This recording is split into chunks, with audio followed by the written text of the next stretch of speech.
Join us for a program full of informational subjects, entertaining celebrities and guests, and impactful discussions. It's time for Speak, Sing, Eat with your host, Pastor Danny Hudson. And we are back, and as I promised before the break, we have a very special couple with us today on the show, Mr. Collins and Marshaluna Akintade. Welcome to Speak, Sing, Eat. How you guys doing today? Hey, how's it going, Pastor? We're happy to be here. Well, I'm so glad to have you guys on the show. Now, I'm really meeting Collins. I'm meeting you for the first time, but Marshaluna, she's my daughter, my niece, my whatever. Okay. And that's what she's going to always be to me. So, listen, I just want to talk a little bit, number one, about you guys. So Collins, first of all, tell us what you do. What do you do on a daily basis? On a daily basis, I am a IT project manager for a financial company called Fidelity. Fidelity? Is that like Fidelity Investments? Yes, sir. I think I got $2 or $3 in them, so we'll have to check it out, all right? Well, hopefully we're doing a good job managing your $2 or $3, you know what I'm saying? Exactly. We're trying to do a good job managing. And so you're an IT project manager, and your lovely wife, Marshaluna. Now tell the audience, what do you do on a daily basis? So I'm actually a health and fitness coach. I do personal training virtually, but I also coach women so that they can be the best version of themselves and understand how to incorporate fitness and nutrition into their daily lives. Right. So now I'm taking it that both of you work out, because Collins, I heard you talking about going to the gym. So I'm imagining that you're that couple working out in the gym, and there's some people over in the corner like, I hate them because, they're in so great shape and they're doing all these exercises, and they're, the couple, the people I'm talking about in the gym, right? They just doing it right, and we over here struggling with weights, looking at our gut and everything else. So they just mad at y'all, right? No. We're not. We're friendly. We work out so we can eat good. That, and we often go to the gym at different times. I'm a morning person, and then he prefers to go to the gym in the afternoon. If I wait until the afternoon, it's just not happening. It's not going to happen. So let me just, Colin, let me talk to you a little bit about finances. Yes, sir. Particularly as it relates to Black people. Why is being financially sound, making the right investments and things like this, why is that so important for us? For me, I go to two places, right? I go to Luke 16:10 about being faithful with few. Mm-hmm. So I didn't grow up knowing much about finances, and it was actually some financial hardships that really made me get intentional about learning how to be a manager of my resources, right? Just all around be a better manager of my resources. I learned that many of us, the information is out there, but we don't take the time. We may be intimidated, but we don't take the time to really sit down and just learn how to be a better steward. Then I found out that there was tons of books on this. There's tons of ways and tons of ideas that have been processed of how to better steward your money, how to gain a level of financial intelligence, how to become just a better manager of your money. So for me, I had to become a student of the things that I was an heir of. Now, isn't it interesting that many times people want, they ask God for so much, and they want God to trust them with $1 million, but God can't trust them with $10 yet. Isn't that very interesting? Because you talk about stewardship. Mm-hmm. And stewardship is so important, not only when it comes to money, but in life, period. Managing your money, managing your time, managing assets, even managing your marriage. That's stewardship to God, right? And so, but in the finance world, when we look at, because a lot of people struggle financially, and I want you to just talk a little bit about, because people think, you ask somebody, you walk up to the average person, they always ask for $1 million. They don't ever ask for 1,000 or 5,000. What can I help you with? Give me $1 million, right? But if I've got $50,000 or $10,000 as opposed to $1 million, what can I do? What can I do with something like that? As far as managing finances, to be okay with that. The first thing I tell people all the time, money doesn't solve money problems. Wow. Most people have money problems. It's not because of lack of money. Right. Okay. Right. And if I give you more money and you're a poor steward, your situation will be worse. Wow. Wow. Now I hope somebody heard that, because I think there's a secular song about more money, more problems, something like that. Something like that. But simply you're saying that if you're not a good steward, it doesn't really matter how much money you have. No. And for some people, unfortunately, the lack of money was keeping them alive, right? If they had more money, their vices would have a stronger hold on them. They would ruin their marriage. They would ruin their life. Like for some people, the lack of money is the only thing that's keeping you safe, because you haven't really controlled your vices. Like I saw, we just moved to Dallas, and we would see people that were panhandling and didn't have money, and it's like, if I was to go up and bless this guy with $1 million, it could ruin his life. Wow. Okay, so who's a better money manager? This guy. I think I'm pretty frugal. Like, I love to shop for bargains, but he's very wise with finances, and I think that I can easily keep money, but he knows how to grow money. So he makes our money work for us instead of us working for him. Yeah. I like to put my money to work. Let me step back just for a second and tell us how you met. You can tell. Okay, you gonna let me tell a story? So we first met, the first time I saw her was at a wedding. Okay. And I was at this wedding, and I said, who is this goddess walking around these mere mortals? Like, what is she doing here with us humans? Just glowing, just looking so amazing. Had her shoulders and traps. I was like, why is she here with us earthlings? Like, she don't need to be here. She's supposed to be in heaven. She that came down to earth, had her this beautiful, it was yellow, right? And I was like, what is she doing here? So immediately after, when them wedding pictures came out, I was looking for her in them pictures. Liking all of them. I was liking all the pictures I found on Facebook, and I just watched it. I really wanted to see how she behaves on social media. What is she showing? What type of woman she is? Because a lot of people get caught up in looks, but I really wanted to know what type of woman she is. So the next time I saw her was maybe a year or two later, at an engagement party. So we have a mutual friend that had an engagement party. So I kept seeing her, and we had mutual friends. So I did something that I tell a lot of people to do is I was able to check her resume, right? Her friends let me know a good report about her. She had a good reputation. And she checked the same thing about me. So once we was able to identify reputations, I tried to talk to her, and we started exchanging little messages on social media, and eventually we started communicating. And once I finally did get her phone number, we talked every single day for 2 months.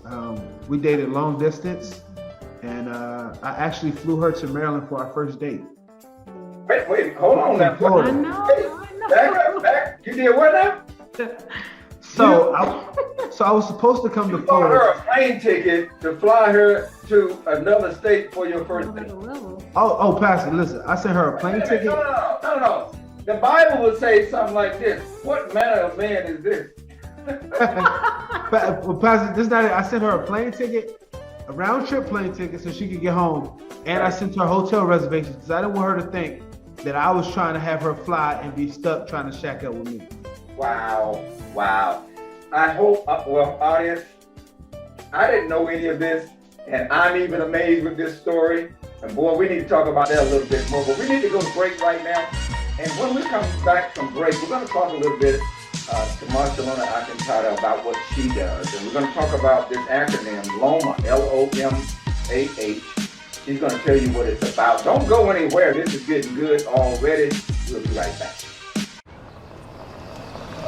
First team approach and check-in. Hi, checking in? Yep, it's me, Megan the Stallion. Megan the Stallion. Oh, here you are. Just a couple questions. Any allergies, like cats, dogs? Nope. And deer? I'm sorry, what? How about a fox, bear, water buffalo? What about a sloth? A sloth. Sloth. Sloth. Sloth allergies? Yeah. No. Great. This way. Okay. And one more thing. You're comfortable around crocodiles, right?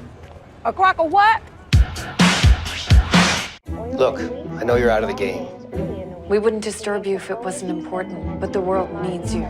We need you. If you can hear this, come back.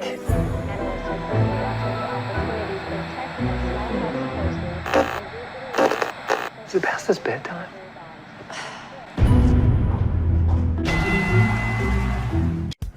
Nothing to see here, people. Just a major VIP coming through. Please, no eye contact. It makes me uncomfortable. Look at this. Got a little VIP lounge for me. The only thing this place is missing is a masseuse. Sir, sir, sir.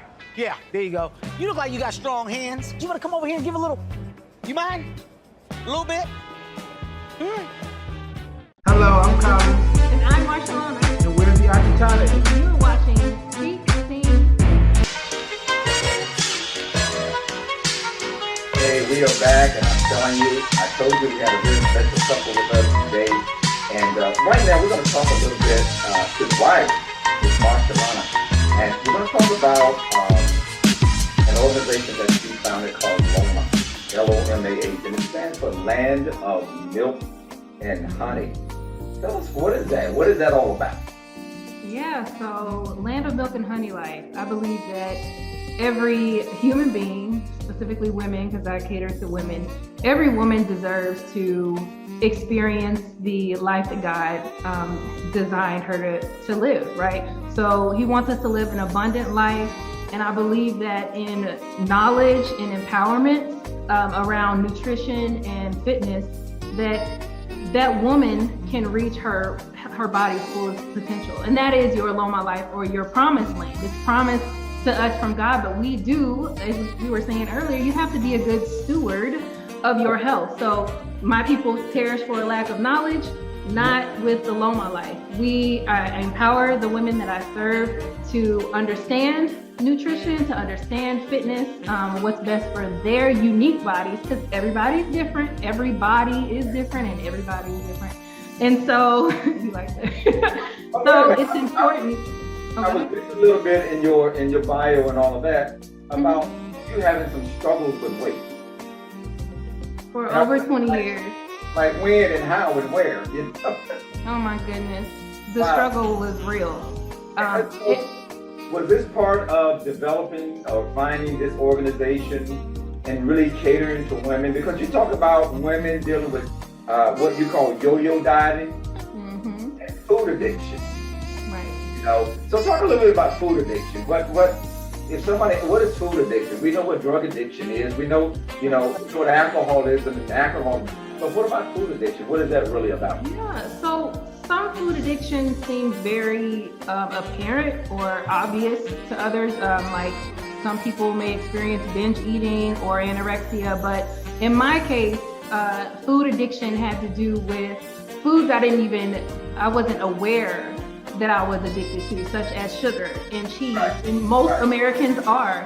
And so because we have this diet where we're told, or because manufacturers produce this delicious food or highly palatable food, we've become a culture that believes it's okay to overindulge, right? And so there's no sin in overindulgence. There's no sin in eating tons of sugar. And that's what I was doing. I was trying to get the body that I wanted aesthetically, but I wasn't willing to do the work and be a good steward of my health when it came to nutrition. So God really took me on this journey where he opened my eyes to say, daughter, you have an issue with your identity. So we want to address that, but also the way that you're going about being healthy is not right. You are addicted to sugar. You're addicted to just gluttony, right? Like that's a sin in itself. But I think that like I said, we're a culture that glorifies food, and we say, oh, well, at least I'm not, being adulterous. At least I'm not on drugs. Well, food can become a drug. So that's how my life was birthed, through my own struggle and recovery, doing it God's way. Wow. So you have a master's degree in biology.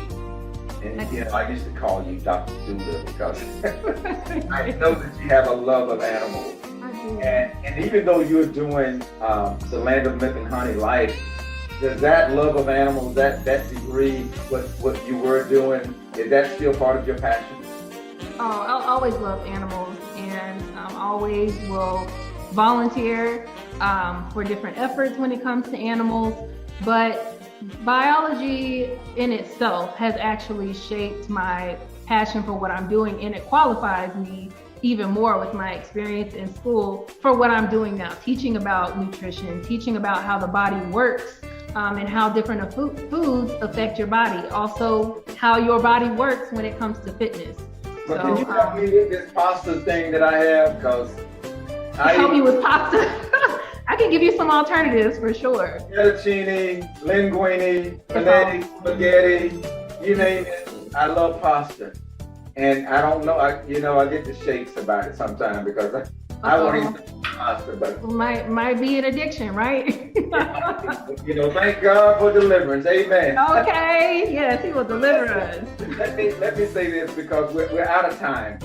But I want you two to come back. Now, Colin, I had forgot about you because we're going to have to continue your love story, that knight in shining armor story of how you met and what you did. So I'm going to ask the two of you to come back because we're going to do a couples show. And I want you to come back and we're going to talk a little bit more about, your romantic story and then, again, about how you have overcome in your life. And as you know, this is Speak, Sing, Eat. So I have to ask the guests this last question every time. When it's time for you guys to eat, what restaurant are you going to? Whose kitchen are you going to? And what are you eating? Ooh. We're foodies, so that changes based on what cuisine we're in the mood for and where we are geographically. But because we are in Dallas, Texas, Tell them where we're going to Texas. I say we're going to Terry Black's Barbecue. Woo! The best brisket you will ever taste. Terry Black's. I'm a barbecue connoisseur, specifically brisket, and they do it to perfection. So I want to thank you so much for being on the show. And we never have enough time to talk about what we really want to talk about, right? Because time moves fast. But thank you guys for being on the show. I hope you come back to see us on another time. And I want to just say to our listening audience, eat healthy, be good stewards of whatever God gives you. Whatever addiction you're fighting right now, there's always an answer. And I can tell you right now, that answer is in the Word of God. So Collins Akintade, Marshaluna Akintade, thank you so much for being with us on Speak, Sing, Eat. God bless you, and again, may God prosper and savor your life. Thank you again for watching. Until next time, I'm Pastor Danny Hudson for Speak, Sing, Eat. God bless you. We'll see you next time.